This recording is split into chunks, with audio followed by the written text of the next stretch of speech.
दोस्तों, यदि आप भी अपनी लाइफ में कुछ नया सीखने की चाह रखते हैं तो इस चैनल को अभी सब्सक्राइब कर लें। हिंदू धर्म में तुलसी के पौधे को बहुत ही पवित्र पौधा माना जाता है। इस पौधे में साक्षात भगवान विष्णु और लक्ष्मी का वास होता है। भगवान विष्णु तुलसी पत्र के बिना किसी भी प्रकार का भोग स्वीकार नहीं करते हैं। तुलसी को विष्णु प्रिया भी कहा जाता है, इसीलिए जो मनुष्य तुलसी की पूजा करता है वह कभी दरिद्री नहीं रहता है, उसकी कभी दुर्गति नहीं होती है। ऐसा मनुष्य घोर पाप करने पर भी नरक में नहीं जाता है। तुलसी को मात्र जल देने से क्या फल मिलता है, आइए जानते हैं इस महान कथा के माध्यम से। एक बार देवी सत्यभामा भगवान श्री कृष्ण से पूछती है, हे स्वामी, आप तो तीनों लोकों के स्वामी हैं, फिर भी आप इस तुलसी के पौधे की पूजा क्यों करते हैं? इसे नित्य जल क्यों चढ़ाते हैं? मैं इस पौधे को जल चढ़ाने का महत्व जानना चाहती हूं। तब भगवान श्री कृष्ण कहते हैं, हे देवी सत्यभामा, तुलसी साक्षात लक्ष्मी का ही रूप है। इसकी नित्य पूजा करने के करोड़ों फायदे हैं। इसे जल चढ़ाने मात्र से ही मनुष्य के करोड़ों पाप नष्ट हो जाते हैं। तुलसी को जल देने का महत्व बताने से पहले मैं तुम्हें एक अत्यंत प्राचीन कथा सुनाता हूं। इस कथा के माध्यम से तुम्हें तुम्हारे सारे प्रश्नों के उत्तर मिल जाएंगे, इसीलिए तुम इस कथा को ध्यान से सुनो। श्री कृष्ण कहते हैं, हे देवी, जो भी मनुष्य केवल इस कथा का श्रवण कर लेता है उसे 100 वर्षों तक तुलसी को जल देने का फल प्राप्त होता है। देवी सत्यभामा कहती है, हे प्रभु, मैं इस कथा को अवश्य सुनना चाहती हूं। आप मुझे वह कथा सुनाइए, मैं इसे पूरे ध्यान से सुनूंगी। तब भगवान श्री कृष्ण देवी सत्यभामा को तुलसी को जल देने के महात्म्य की कथा सुनाते हैं। हे देवी सत्यभामा, इस विषय में एक प्राचीन इतिहास है जो बहुत ही उत्तम और पुण्य फल प्रदान करने वाला है। पूर्वकाल की बात है, अवंतीपुरी में धनेश्वर नाम का ब्राह्मण रहता था। वह जन्म से तो ब्राह्मण था, किंतु वह कर्म से भ्रष्ट, कपटी बुद्धि वाला, कंबल तथा चमड़ा आदि बेचकर धन कमाने वाला तथा अत्यधिक झूठ बोलने वाला था। उसका मन हमेशा बुरे काम करने में लगा रहता था।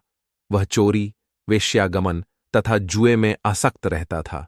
उसने अपने जीवन में कभी पुण्य के काम नहीं किए, शास्त्रों का अध्ययन नहीं किया, पूजा पाठ भी नहीं किया। सदैव अपना मन दूसरों के धन पर लगाकर रहता था। वह दिन में धन कमाता और रात्रि में वेश्याओं के साथ रात बिताता था। इस प्रकार से वह अत्यंत पापी धनेश्वर ब्राह्मण अपना जीवन केवल पाप करने में व्यतीत करता था। उसने अपने मुख से कभी भगवान विष्णु का नाम भी नहीं लिया और न कभी देवी देवताओं का पूजन किया। इस प्रकार से पाप करते हुए उसे अनेक वर्ष बीत गए। फिर वह धनेश्वर ब्राह्मण खरीदी बिक्री करने के लिए माहिष्मतीपुरी में जा पहुंचता है। उस नगर के पास से नर्मदा नदी बहती है। उस स्थान पर उस नदी में स्नान करने के लिए दूर दूर से लोग आया करते हैं। फिर वह ब्राह्मण उसी नदी के किनारे के एक आश्रम में ठहरता है। उस आश्रम में अनेक विद्वान ब्राह्मण पुराणों का पठन तथा भगवान विष्णु की स्तुति में मग्न रहते थे। वह पाखंडी धनेश भी ढोंग करता हुआ वहीं पर उनके साथ रुक गया। उन विद्वान ब्राह्मणों के साथ रह के उसे भी श्री हरि विष्णु के नाम सुनने का अवसर मिलता था। वह उस स्थान पर 1 महीने तक रुका। फिर वहां पर आए लोगों ने गायों का पूजन करके ब्राह्मणों को भोजन कराया, तो उस पापी ब्राह्मण ने भी उनके साथ बैठकर भोजन किया और भगवान का प्रसाद ग्रहण किया। वहीं पर उस आश्रम में एक तुलसी का पौधा था। वह ब्राह्मण जाने अनजाने में ही उस तुलसी के पौधे में पानी डालता था। उसके मन में कोई विचार नहीं था कि वह क्या कर रहा है। वह रोज सुबह उठकर पात्र में पानी लेकर तुलसी के पौधे में डालता रहता था। फिर एक दिन वह आश्रम में सोया हुआ था तो उस स्थान पर एक सर्प आ गया और उस सर्प ने उसे नींद में ही काट लिया। उस पापी ब्राह्मण की नींद में ही मृत्यु हो गई। सुबह जब अन्य ब्राह्मणों ने उसे बेहोश अवस्था में देखा तो उन्होंने उसके मुख में तुलसी पत्र और तुलसी का जल डाल दिया। फिर सभी ब्राह्मणों को पता चला कि उसकी मृत्यु हो गई है। उस पापी ब्राह्मण की मृत्यु के बाद उस स्थान पर यम के दूत प्रकट हुए और उसे पकड़कर यमलोक ले जाने लगे। रास्ते में जाते हुए वह ब्राह्मण विलाप करने लगा और यमदूतों से कहने लगा, हे यमदूतों, मुझे कहाँ ले जा रहे हो? मेरी मृत्यु किस कारण से हुई है?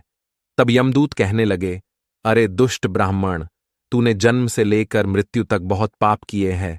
तेरे पापों के कारण ही तुझे एक काले सर्प ने काट लिया और तेरी मृत्यु हो गई है। अब हम तुझे यमलोक लेकर जा रहे हैं। वहां पर यमराज तेरे पाप कर्मों का लेखा जोखा देखेंगे और निश्चित ही तुझे वे नरक में डालेंगे। फिर वह ब्राह्मण जोर जोर से विलाप करने लगा और उन यमदूतों से क्षमा याचना करने लगा, किंतु यम के दूतों को उस पर जरा सी भी दया नहीं आई और वे उसे पीटते हुए यमलोक लेकर गए।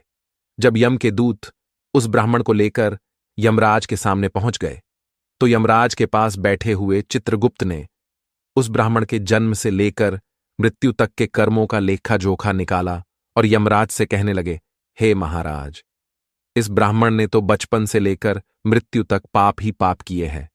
इसने कोई पुण्य का काम नहीं किया है। यह तो मूर्तिमान पाप ही है।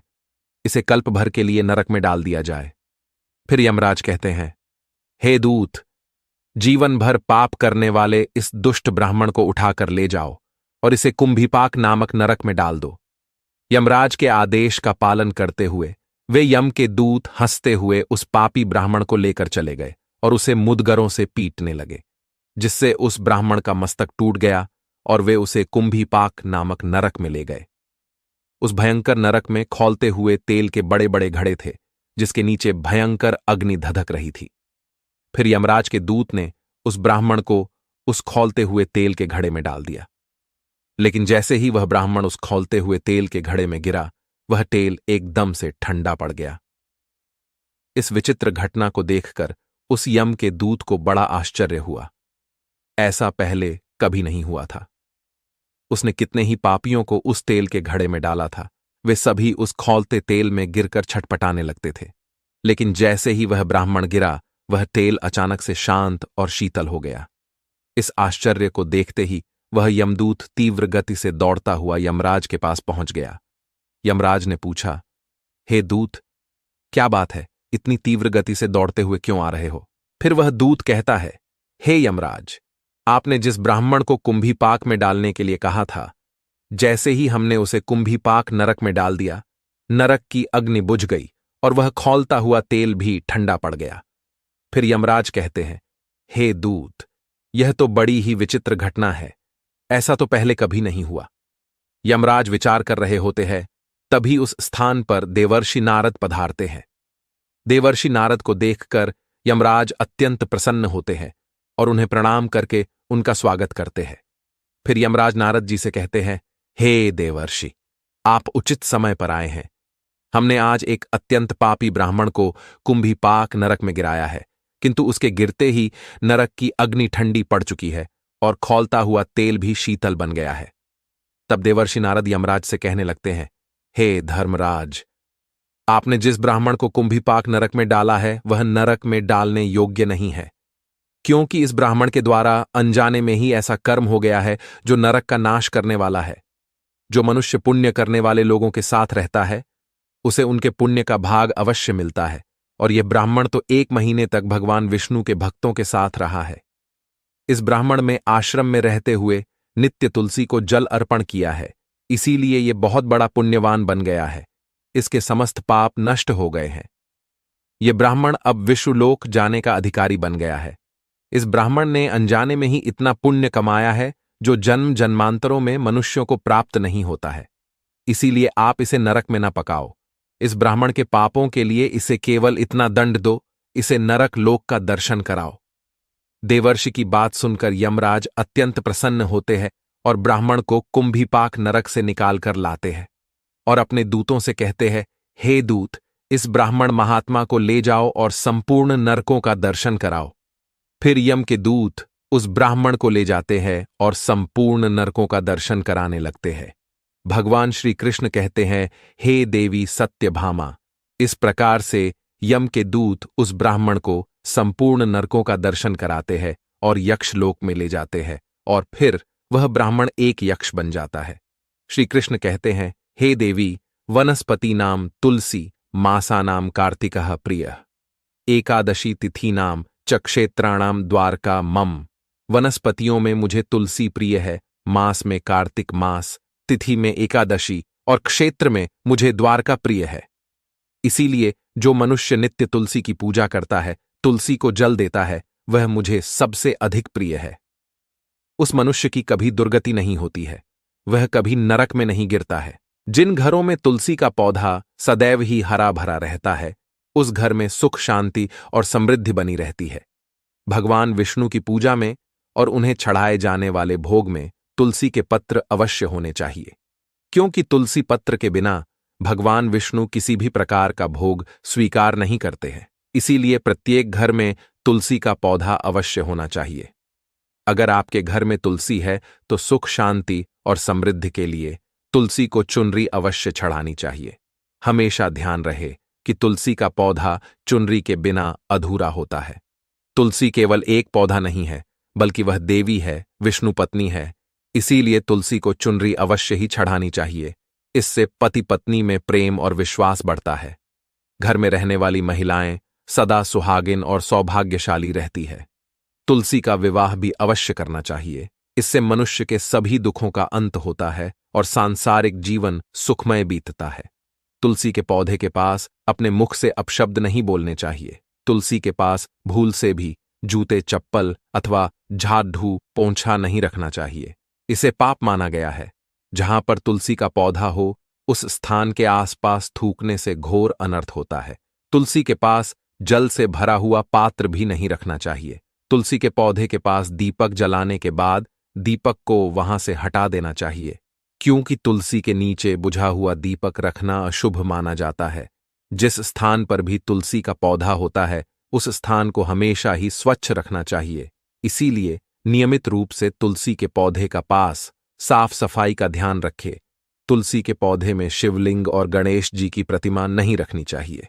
साथ ही तुलसी के गमले में अन्य किसी भी प्रकार का पौधा भी लगाना अशुभ होता है।